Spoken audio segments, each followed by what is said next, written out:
صحيح أن النجاح قد يكون بعيد المنال، إلا أنه ليس مستحيلا.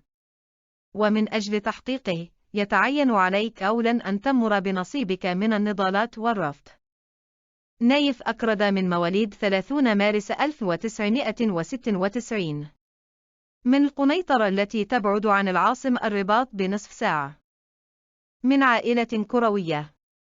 والده سعيد أكرد، وعمه مجيد أكرد. التحق بأكاديمي محمد السادس لكرة القدم بعد صعوبة لأن أمه لم تكن راضية أن يبتعد عنها.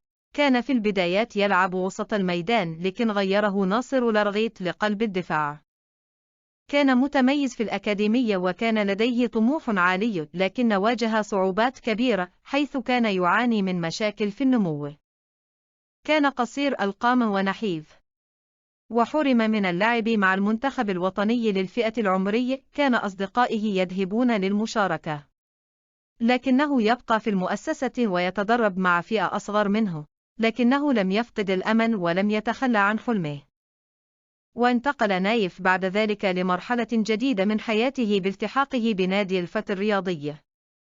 أصبح من بين أهم لاعبي الفتى الرياضي.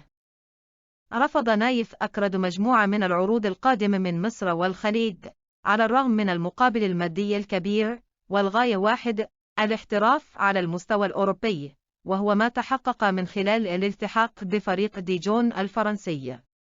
استطاع نايف أكرد الاستئناس بأجواء ديجون مع توالي الأشهر ليجد نفسه في تجربة أكبر مع نادي ستاد رين 2020.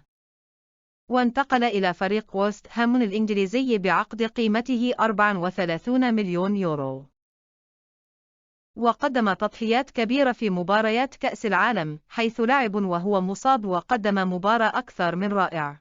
نايف مثال لأي شخص يريد تحقيق شيء في حياته. مهما صعوبات التي ستواجهك، لا تفقد الأمل، وحارب من أجل حلمك.